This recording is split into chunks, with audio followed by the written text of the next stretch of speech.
तो हमारे आचार्य लोग कहते हैं कि देखिए शिव जी भगवान के कितने बड़े भक्त हैं, इतने बड़े भक्त हैं कि हम लोग तो रोज 2 घंटा भी जप नहीं कर पाते हैं, 16 माला हम लोग जप नहीं कर पाते हैं, लेकिन शिव जी भगवान के इतने बड़े भक्त हैं, इतने बड़े नाम जापक हैं कि शिव जी जो है वो दिन रात अपने 5 मुख से भगवान का नाम लेते रहते हैं। तुम पुनि राम राम दिन राती सादर जपहूं अनंग अराती।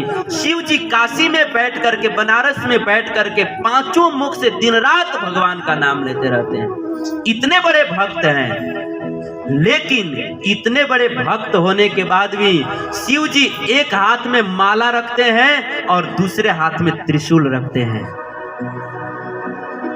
इतना ही नहीं, हनुमान जी भगवान के कितने बड़े भक्त हैं, लेकिन इतना बड़ा भक्त होने के बाद भी वे एक हाथ में माला रखते हैं तो दूसरे हाथ में गदा रखते हैं। शिव जी और हनुमान जी, इन दोनों के चरित्र से सीख मिलती है कि हम सब लोग भी भगवान की भक्ति करें, खूब भगवान की भक्ति करें, लेकिन हम लोगों को भी एक हाथ में माला तो दूसरे हाथ में भाला रखना चाहिए। आज के समय के अनुसार मैं बतला रहा हूं। आज का समय ऐसा है कि आज के समय में हम एक हाथ में माला रखें तो दूसरे हाथ में भाला भी रखें, लेकिन भाला जो है हमें किसी को मारने के लिए नहीं रखना है। भाला जो है हमें अपनी आत्मरक्षा के लिए रखना है।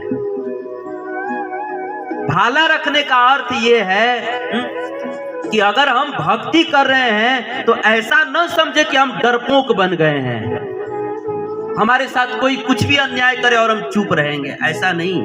भक्ति का मतलब कायरता नहीं होता है, भक्ति का मतलब निडरता होती है। हम भक्ति करें इसका मतलब ये नहीं कि कोई कुछ भी बोले और हम सुनते रहेंगे। हाँ ठीक है, सुनना चाहिए, लेकिन जब हमारे धर्म के विषय में कोई व्यक्ति कुछ कहे, हमारे व्यक्तिगत के विषय में कुछ गाली दे दे, कुछ बात कह दे, तो सह लेना चाहिए। लेकिन जब हमारे धर्म के विषय में कोई कुछ कहे तो उस समय हमें माला के साथ साथ भाला भी उठाना चाहिए, उसके लिए तैयार रहना चाहिए। जब कोई आदमी हमारे विनम्रता को हमारी कायरता समझने लगे, तब हमारे हाथ में माला के साथ में भाला भी होनी चाहिए। इस संसार में कुछ लोग ऐसे होते हैं जो बात से समझते ही नहीं हैं। अगर बात से ही समझने वाले लोग होते ना तो कभी आज तक महाभारत नहीं हुआ होता, क्योंकि भगवान ने बात से बहुत समझाया दुर्योधन को। लेकिन कुछ लोग बात से समझने ही वाले नहीं होते हैं, इसीलिए दूसरा व्यवस्था हमारे साथ में बना के रखना चाहिए। बात के बाद जो दूसरा आता है ना, वो वाला व्यवस्था बना के रखना चाहिए, लेकिन वो इमरजेंसी विंडो होना चाहिए, हमेशा लेकर के नहीं खड़े रहना चाहिए। जब सारे दरवाजे बंद हो जाते हैं तब इमरजेंसी खिड़की खोली जाती है। तो मैं ये नहीं कह रहा हूं कि हम सब उग्र बन जाएं और छोटी छोटी बातों पर हम लोग झगड़ा करने लग जाएं, विवाद करने लग जाएं, नहीं। मेरा ये सब कहने का भाव ये है कि जब हमारे धर्म के ऊपर कोई आपत्ति आए, धर्म के ऊपर संकट आए, तो ऐसा नहीं समझना चाहिए कि अरे भक्त को तो विनम्र रहना चाहिए।